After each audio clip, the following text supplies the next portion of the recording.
Bismillahirrahmanirrahim. Assalamualaikum warahmatullahi wabarakatuh. Alhamdulillah. Alhamdulillahirabbil alamin. Wa bihi nasta'in wa ala umuri dunya waddin. Wassalatu wassalamu ala asyrafil anbiya'i wal mursalin wa ala alihi washabihi ajmain, amma ba'du.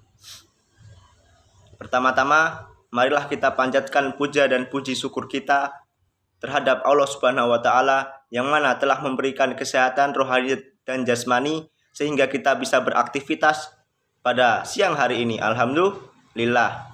Kedua kalinya, salawat beserta salam marilah kita junjungkan kepada Nabi besar kita, Nabi Muhammad Sallallahu Alaihi Wasallam, yang mana hanya beliau yang bisa membawa umat manusia dari zaman kegelapan menuju zaman terang beneran, dari zaman kebodohan menuju zaman kepintaran dengan syariat agama Islam. Tiga kalinya saya duduk di sini, yaitu ingin menyampaikan sebuah materi, yaitu demokrasi, teori dan praktek.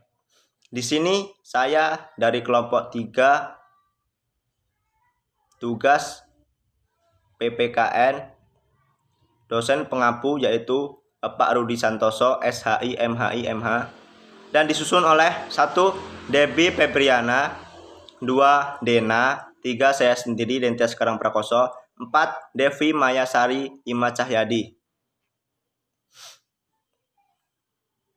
Demokrasi, teori dan praktek. Apa itu demokrasi? Sebagai rakyat Indonesia, tentu kita harus tahu apa itu demokrasi. Secara etimologis, demokrasi yang berasal dari bahasa Yunani demos, yaitu rakyat, dan kretin, yaitu kekuasaan dan kedaulatan.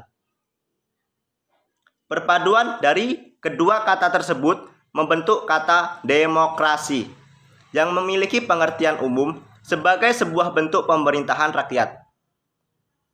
Secara substansil, demokrasi adalah suatu pemerintahan dari, oleh, dan untuk rakyat seperti yang dicetuskan oleh Abraham Lincoln.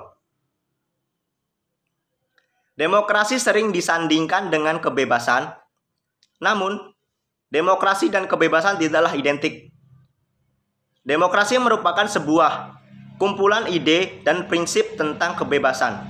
Secara singkat, demokrasi merupakan bentuk institusionalisasi dari kebebasan. Demokrasi di Indonesia berkembang cukup bagus.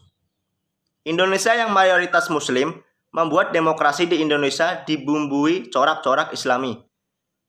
Sebenarnya, di dalam Islam itu sendiri tidak dikenal kata demokrasi. Namun, terdapat ajaran-ajaran di dalam Islam seperti prinsip musyawarah dan senada dengan semangat demokrasi, bahwa setiap keputusan itu harus berdasarkan kesepakatan bersama dan mementingkan khalayak banyak. Terdapat 3 pandangan tentang Islam dan demokrasi. Pertama, Islam berbeda dengan demokrasi jika demokrasi didefinisikan, terdapat 3 pandangan tentang Islam dan demokrasi. Yang pertama, Islam dan demokrasi adalah 2 sistem politik yang berbeda. Yang kedua, Islam berbeda dengan demokrasi jika demokrasi didefinisikan secara prosedural seperti dipahami dan dipraktekkan di negara-negara barat. Ketiga, Islam adalah sistem nilai yang membenarkan dan mendukung sistem politik demokrasi seperti yang dipraktekkan negara-negara maju. Dalam perjalanan demokrasi di Indonesia yang telah berlangsung hampir 15 tahun, sudah cukup banyak hal-hal positif yang didapatkan untuk kemaslahatan rakyat. Namun, juga tidak dapat dipungkiri ada sisi negatifnya dari demokrasi ini. Dewasa ini terlihat kebebasan mulai terbuka, terutama kebebasan untuk bersuara. Berbeda dengan demokrasi yang berjalan pada pemerintahan terdahulu, yang membungkam kebebasan bersuara. Suksesnya penyelenggaraan pemilu 2004 dan 2009 menunjukkan hal yang positif dari demokrasi di Indonesia. Rakyat langsung memilih wakil-wakil yang mereka yakini memiliki kredibilitas untuk menjalankan roda pemerintahan dengan baik. Akan tetapi, masih saja ditemui cara-cara kotor dalam demokrasi ini. Calon wakil rakyat banyak melakukan politik uang agar terpilih. Pencitraan dan janji-janji yang tidak disertai dengan realisasi nyata banyak diumbar. Parahnya, beberapa wakil rakyat setelah terpilih justru menjadi angkuh, sombong, bahkan korupsi. Kenyataan yang diterima harus jauh dari konstitusi bahwa wakil rakyat malah sibuk memperkaya diri sendiri dan tidak lagi mementingkan rakyatnya. Memang tidak dapat disalahkan melihat demokrasi di Indonesia masih berusia muda.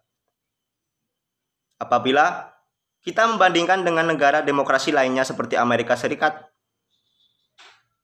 tentu terlalu jauh untuk dapat dibandingkan. Demokrasi di Amerika Serikat sudah berumur 400 tahun lebih berjalan. Dan saya yakin demokrasi di Indonesia akan semakin dewasa seiring waktu yang dengan segala tantangan yang dihadapi. Untuk mendukung terlaksanakannya demokrasi di Indonesia, tentu tidak dapat dilepaskan dari prinsip-prinsip Islam dan norma-norma dari demokrasi. Seperti musyawarah, mufakat, kejujuran, kebebasan nurani, persamaan hak, dan yang tak kalah penting adanya kesadaran akan pluralisme. Generasi muda Indonesia nantinya juga diharapkan untuk menjalankan demokrasi Indonesia sehingga menuju arah yang lebih baik. Alhamdulillah. Amin. Mungkin cukup sekian materi yang dapat saya sampaikan. Kurang lebihnya saya mohon maaf dan kepada Allah saya mohon ampun. Akhiran, wassalamualaikum warahmatullahi wabarakatuh.